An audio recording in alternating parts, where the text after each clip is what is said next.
عاقل بالغ اسلامی بھائی، جو جماعت سے نماز پڑھنے کی قدرت رکھتا ہو اس پر جماعت واجب ہے بلا عذر۔ ایک بار بھی چھوڑنے والا گنہگار اور مستحق سزا، اور کئی بار ترک کرنے والا فاسق اور ناقابل گواہی ہے، اور اس کو سخت سزا دی جائے گی۔ اگر پڑوسیوں نے سکوت کی یعنی خاموش رہے تو وہ بھی گنہگار ہوں گے۔ اسلامی بہنوں پر واجب بھی نہیں اور انہیں جماعت قائم کرنے یا جماعت میں شامل ہونے کی اجازت بھی نہیں۔ جمعہ و عیدین میں جماعت شرط ہے۔ جمعہ و عیدین کے اور بھی شرائط ہیں۔ اسلامی بہنیں جمعہ کی نماز نہیں پڑھیں گی، حسب معمول ظہر ہی پڑھیں گی۔ عیدین کی نماز ان پر نہیں۔ تراویح میں جماعت سنت کفایہ ہے۔ اگر محلے کے سب لوگوں نے ترک کی تو سب نے برا کیا، اور اگر کچھ اسلامی بھائیوں نے قائم کر لی تو باقیوں کے سر سے جماعت ساقط ہو گئی۔ رمضان میں وتر کی جماعت مستحب ہے۔ سورج گرہن کی نماز کم از کم 2 رکعت سنت موقوتہ ہے اور اس کی جماعت مستحب ہے، مگر ہر شخص اس کی جماعت قائم نہیں کر سکتا۔ امام کے لیے وہی شرائط ہیں جو جمعہ کے امام کے لیے ہیں۔ جماعت میں مشغول ہونا کہ اس کی کوئی رکعت فوت نہ ہو، وضو میں 3 بار اعضاء دھونے سے بہتر ہے، اور 3 بار اعضاء دھونا تکبیر اولیٰ پانے سے بہتر ہے۔ یعنی اگر وضو میں 3 بار اعضاء دھوتے ہیں تو رکعت جاتی ہے، تو افضل یہ ہے کہ 3 بار دھونے کے بجائے 2 بار دھوئیں۔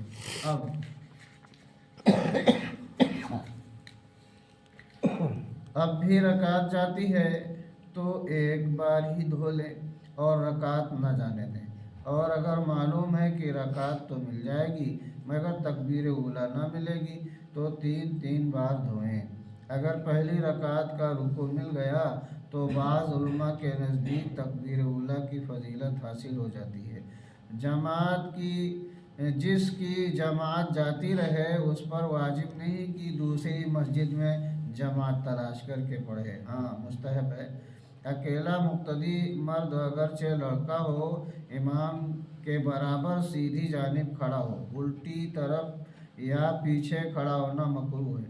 2 مقتدی ہوں تو پیچھے کھڑے ہوں۔ 2 مقتدیوں کا امام ایک کے برابر کھڑا ہونا مکروہ تنزیہی ہے، یعنی ناپسندیدہ ہے۔ 2 سے زیادہ کا امام کے برابر کھڑا ہونا مکروہ تحریمی ہے، یعنی اگر 3 یا اس سے زائد ہوں تو امام کے پیچھے صف بنائیں۔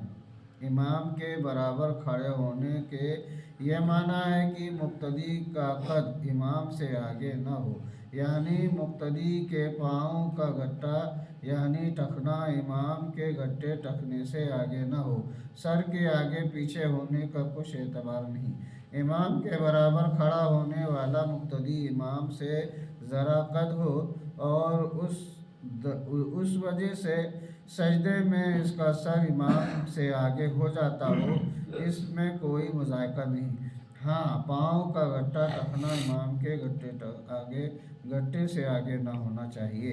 اگر مقتدی کے پاؤں بڑے ہوں تو انگلیاں امام سے آگے ہیں، جب بھی حرج نہیں، جبکہ گھٹا ٹخنا آگے نہ ہو۔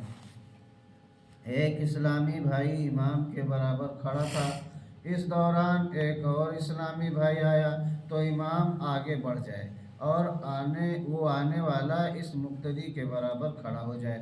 امام اگر آگے نہ بڑھے تو یوں بھی ہو سکتا ہے کہ مقتدی خود بخود پیچھے ہٹ جائے، یا آنے والے نے مقتدی کو پیچھے کی طرف کھینچا، خواہ تکبیر کے بعد یا پہلے۔ یہ سب صورتیں جائز ہیں، جو ہو سکے کرے، اور سب ممکن ہے تو اختیار ہے، مگر مقتدی جب ایک ہو تو اس کا پیچھے ہٹنا افضل ہے، اور 2 ہو تو امام کا آگے بڑھنا افضل ہے۔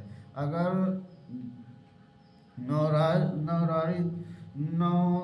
نودارد کے اشارے پر جب امام آگے بڑھے یا مقتدی پیچھے ہٹے تو اس وقت یہ نیت کر لینی چاہیے